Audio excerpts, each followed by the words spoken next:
Public Worship Part 1, John 4:23. The hour is coming when the true worshipers will worship the Father in spirit and in truth. This message follows the outline of a chapter from James F. White's book, Introduction to Christian Worship, John 4:1 through 42. Many people who attend public worship service for the first time will end up feeling disillusioned. Why? Because all that is human about church is on full display. The acolytes may be mischievous preteens who giggle and goof off just minutes before they carry the sacred light to the altar. In the choir, one member sings off key while another sleeps during the sermon. Perhaps the sermon is mediocre at best, and the preacher's tie doesn't match his shirt. The person kneeling beside the visitor at Holy Communion is the same lady who, just 3 days earlier, flipped them the bird in traffic.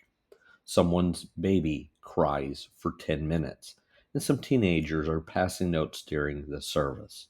Newcomers cannot get past noticing just how ordinarily human the church really is, and it distracts them so much that they cannot focus on seeking God.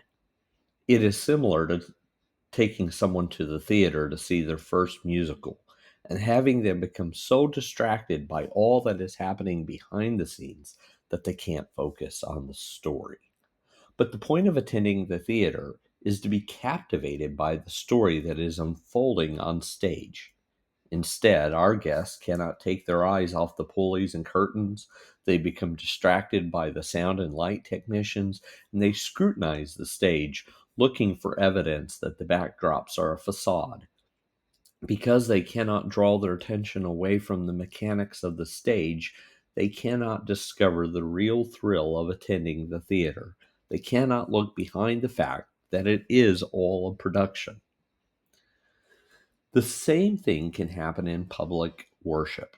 People become so distracted by those leading and participating in worship that they miss out on what the whole thing is pointing to: God. And one can lose track of God, not only in a service filled with mediocrity. It may even be more likely that one would become distracted in a church where all the musicians are professionals, the facilities are new and beautiful, and the preacher is a magnificent speaker. In this case, visitors could become so impressed with the human performers that they forget that worship is supposed to lead us to focus on God. Churches are human communities, and people lead worship services. And so, whether the human performance is poor, mediocre, or terrific, we end up missing the point of worship if we do not recognize that the whole thing points beyond itself to God. Worshiping God is the defining act of all people of faith. It is our soul's orientation and the life pulse of the human spirit. Worship is the church's most important responsibility, and it gives us an interpretive grid for making sense of our lives. We were created to worship God. Yet, as important as worship is for all people of faith, defining what we mean by worship is very difficult. And it may surprise you that the church does not have a singular, concise definition of worship. James White, one of the greatest Methodist scholars our church has ever produced, has spent his entire life studying and thinking about Christian worship. He has looked at how Roman Catholics, Eastern Orthodox, Protestant, Evangelical, and Free Church Christians worship. Having spent a lifetime thinking about all that he has learned, James F. White has discovered 12 descriptions of what happens in Christian worship.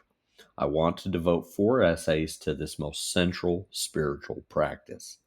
In each, I will try to unpack 3 of James White's descriptions of worship as a way of exploring the meaning and importance of worship. In all 4 essays, John chapter 4 will be the biblical backdrop for our discussions. Number 1, in worship, we tell the story of God and his people. From the moment we light the first candle And until the very last words of the benediction are said, we are telling a part of the story of God and his people. Each picture on the stained glass windows, every decoration and symbol is there to remind us of some part of that story. The songs and the liturgy, the scripture readings and the sermons are parts of how we celebrate the nature of God and all that he has done, is doing, and has promised to do. This story tells us about God and our world. It also helps us to understand our place in the world and God's plans. Throughout the Bible, we are told to remember all that God has done, and we are told to pass the story on to the next generation. As we tell the story, we are caught up in that story. It becomes our story and the story of future generations. The story shapes and transforms the lives of all who hear it. In John chapter 4, we hear about a conversation Jesus had with the woman at the well.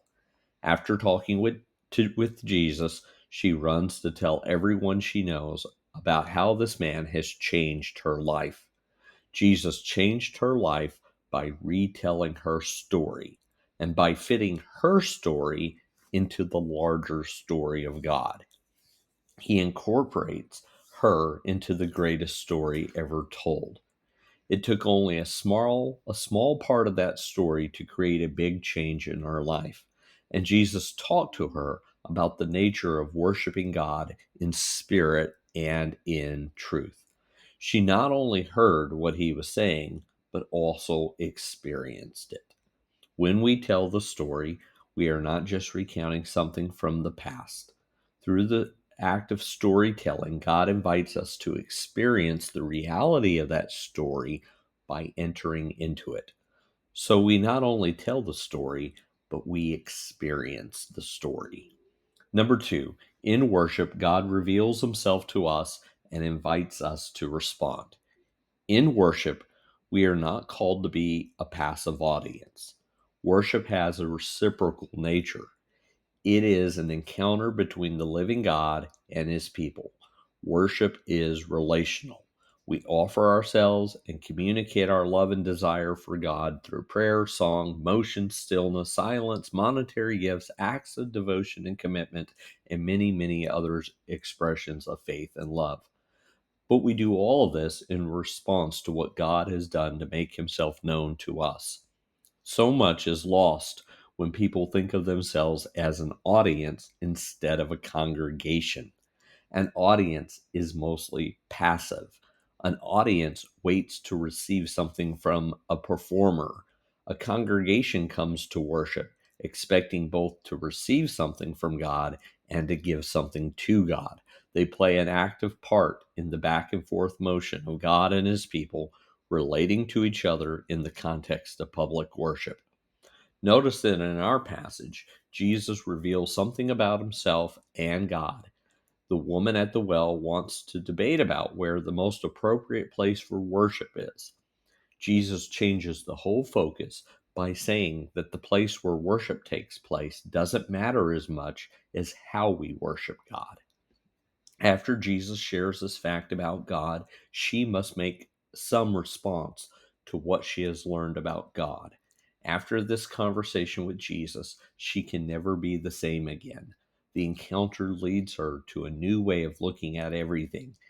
In greater and lesser ways, worship always creates a context in which we discover something new about God, setting us up to make some response.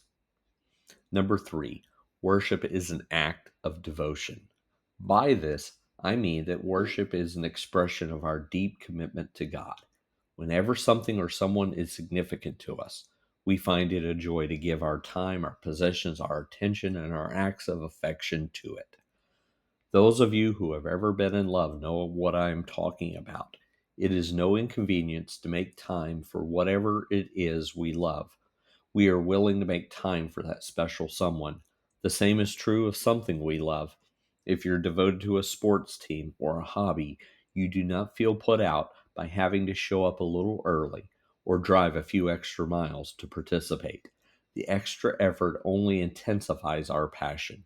If we genuinely love and are truly devoted, We do not notice when the object of our affection asks more of us.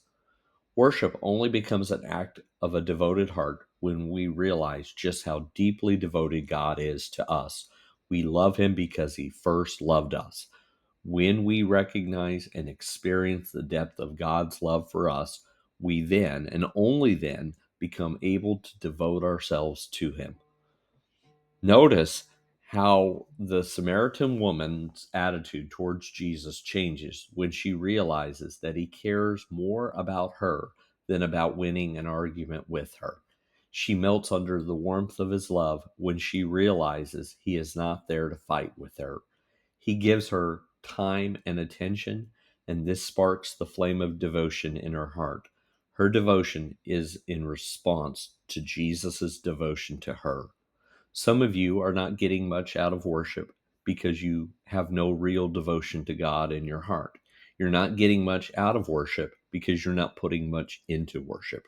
You treat the worship of God as if it were not important, and the result is that you do not find much of worth within it. The approach determines the outcome. It is this lack of heartfelt participation that causes many of our children to lose interest in worship. Our apathy drowns any interest they may have had in worshiping God. Our children can see right through us. And when they discover that worship is not that important to us, they lose heart. They know how excited we get at the ball game. They know how our eyes light up when we start talking about fishing or golf. They know how devoted we are to our careers and political parties. They then see how indifferent we are towards the worship of God.